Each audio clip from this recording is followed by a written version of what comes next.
নমস্কাৰ মুহূৰ্ত দিবলৈ অত্যন্ত এটা গুৰুত্বপূৰ্ণ খবৰ ৱাক অফ আইনৰ বিৰুদ্ধে প্ৰতিবাদ কৰিবলৈ অহা 50 গৰাকী আমছু কৰ্মীক আটক কৰিছে আৰক্ষীয়ে আজি সমগ্ৰ অসমতেই আমছুৰ নেতৃত্বত ৱাক অফ আইনৰ বিৰুদ্ধে তীব্ৰ প্ৰতিবাদী কাৰ্যসূচী গ্ৰহণ কৰা হৈছে আৰু প্ৰতিবাদ কৰিবলৈ অহা 50 গৰাকী আমছু কৰ্মীক আটক কৰিছে আৰক্ষীয়ে ৱাক অফ আইনৰ বিৰুদ্ধে অসমৰ প্ৰতিখন জিলাত আমছুৰ নেতৃত্বত তীব্ৰ প্ৰতিবাদী কাৰ্যসূচী দেখিবলৈ পোৱা গৈছে হাজাৰ হাজাৰ মুছলমান ৰাইজে এই প্ৰতিবাদী কাৰ্যসূচীত অংশগ্ৰহণ কৰিছে ৱাক অফ আইনৰ বিৰুদ্ধে এই প্ৰতিবাদী কাৰ্যসূচী ৱাক অফৰ বিৰুদ্ধে প্ৰতিবাদ কৰিবলৈ অহা আমছুৰ 50 গৰাকী কৰ্মীক আটক কৰিছে আৰক্ষীয়ে এটা ব্ৰেকিং নিউজ এই মুহূৰ্তত জনাই আছো বাছৰ পৰাই আৰক্ষীয়ে টানি আনি আটক কৰিলে 50 গৰাকী নেতাক আৰক্ষীয়ে বাছৰ পৰা আটক কৰাৰ সময়তেই উত্তপ্ত পৰিস্থিতিৰ সৃষ্টি হয় হাহাকাৰ পৰিস্থিতি আমছু জিন্দাবাদ ধ্বনিৰে উত্তাল পৰিস্থিতি কলগাছিয়াত 50 গৰাকীকৈ আমছু কৰ্মীক আটক কৰিছে কলগছিয়া আৰক্ষীয়ে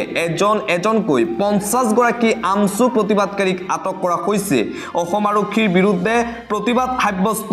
আমছু সমৰ্থকৰ ৱাক অফ আইনৰ বিৰুদ্ধে প্ৰতিবাদ কৰিবলৈ আহিছিল এই লোকসকল বাছত গুৱাহাটীৰ চচললৈ প্ৰতিবাদ কৰিবলৈ যাব লৈছিল কৰ্মীসকল আৰু তাতেই আটক কৰা হৈছে ৱাক অফ আইনৰ বিৰুদ্ধে প্ৰতিবাদ কৰিবলৈ অহা 50 গৰাকীকৈ আমছু কৰ্মীক আটক কৰিছে আৰক্ষীয়ে বাছৰ পৰাই আৰক্ষীয়ে টানি আটক কৰে আমছু কৰ্মীসকলক আজি সমগ্ৰ অসমতেই আমছুৰ নেতৃত্বত ৰাজ্যৰ লাখ লাখ মুছলমান লোক একত্ৰিত হৈ ৱাক অফ আইনৰ বিৰুদ্ধে তীব্ৰ প্ৰতিবাদী কাৰ্যসূচী গ্ৰহণ কৰিছে আৰু সেই প্ৰতিবাদী কাৰ্যসূচীত অংশগ্ৰহণ কৰিবলৈ ওলোৱা 50 গৰাকীকৈ আমছু কৰ্মীক ইতিমধ্যে আটক কৰিছে আৰক্ষীয়ে অসম আৰক্ষীৰ বিৰুদ্ধে এতিয়া খুব দেখিবলৈ পোৱা গৈছে আমছু নেতৃত্বৰ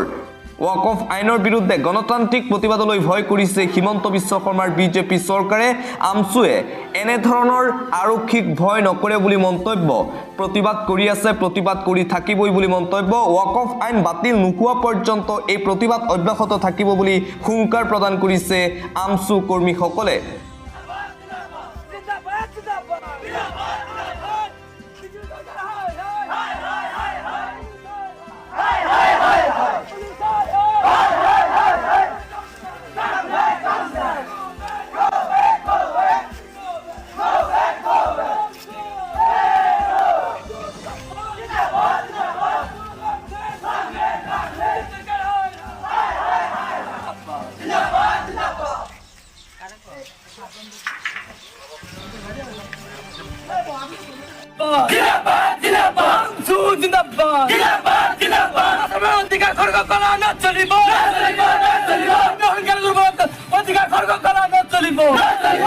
আঘাত দিছে আজি ভাৰত চৰকাৰে অসম চৰকাৰে সেই আঘাত কেতিয়াও পূৰণ কৰিব নোৱাৰে ৰাইজে আন্দোলন কৰিব ৰাইজে ৰাজপথত আহিব ৰাইজে জিলা কাৰ্যালয় ঘাই কৰিব ৰাইজে দিছপুৰত যাব লাগিলে দিল্লীত যাব আমাৰ আন্দোলন ধাৰাবাহিক চলিব স্যাৰ আপোনালোকে যিমান বাধা দিয়াৰ আছে বাধা দিয়ক আমাৰ কাম আমি কৰিম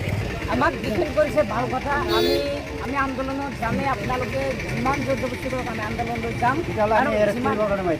ঠিকে আছে আপোনালোকৰ যি আছে কৰক আৰু আমাৰ যি আছে আমি কৰিব লাগিব স্যাৰ কাৰণ এইটো ৰাইজৰ আন্দোলন জনগণৰ আন্দোলন আমাক ধৰতি লাভ নাই আমাক বন্দী কৰি লাভ নাই ৰাইজে আন্দোলন কৰি আছে এইটো গতিকে ৰাইজে গোটেইকেইটা ৰাইজ ৰাজপথত আহিব পৰা নাই কিন্তু এদিন হ'লেও ৰাজপথত আহিব মানুহৰ মনৰ ভোগ মানুহৰ মনত এতিয়া যিটো আঘাত দিছে আজি ভাৰত চৰকাৰে অসম চৰকাৰে সেই আঘাত কেতিয়াও পূৰণ কৰিব নোৱাৰে ৰাইজে আন্দোলন কৰিব ৰাইজে ৰাজপথত আহিব ৰাইজে জিলা কাৰ্যালয় ঘাই কৰিব ৰাইজে দিছপুৰত যাব লাগিলে দিল্লীত যাব আমাৰ আন্দোলন ধাৰাবাহিক চলিব স্যাৰ আপোনালোকে যিমান বাধা দিয়াৰ আছে বাধা দিয়ক আমাৰ কাম আমি কৰিম আমাক ডিফেণ্ড কৰিছে ভাল কথা আমি আন্দোলনত যামেই আপোনালোকে যিমান জোৰজবস্তি কৰক আমি আন্দোলনলৈ যাম ঠিকে আছে আপোনালোকৰ যি আছে কৰক আৰু আমাৰ যি আছে আমি কৰিব লাগিব স্যাৰ কাৰণ এইটো ৰাইজৰ আন্দোলন জনগণৰ আন্দোলন আমাক ধৰতি লাভ নাই আমাক বন্দী কৰি লাভ নাই ৰাইজে আন্দোলন কৰি আছে এইটো গতিকে ৰাইজে গোটেইকেইটা ৰাইজ ৰাজপথত আহিব পৰা নাই কিন্তু এদিন হ'লেও ৰাজপথত আহিব মানুহৰ মনৰ ভোগ মানুহৰ মনত এতিয়া যিটো আঘাত দিছে আজি ভাৰত চৰকাৰে অসম চৰকাৰে সেই আঘাত কেতিয়াও পূৰণ কৰিব নোৱাৰে ৰাইজে আন্দোলন কৰিব ৰাইজে ৰাজপথত আহিব ৰাইজে জিলা কাৰ্যালয় ঘাই কৰিব ৰাইজে দিছপুৰত যাব লাগিলে দিল্লীত যাব আমাৰ আন্দোলন ধাৰাবাহিক চলিব স্যাৰ আপোনালোকে যিমান বাধা দিয়াৰ আছে বাধা দিয়ক আমাৰ কাম আমি কৰিম আমাক ডিফেণ্ড কৰিছে ভাল কথা আমি আন্দোলনত যামেই আপোনালোকে যিমান জোৰজবস্তি কৰক আমি আন্দোলন জিন্দাবাদ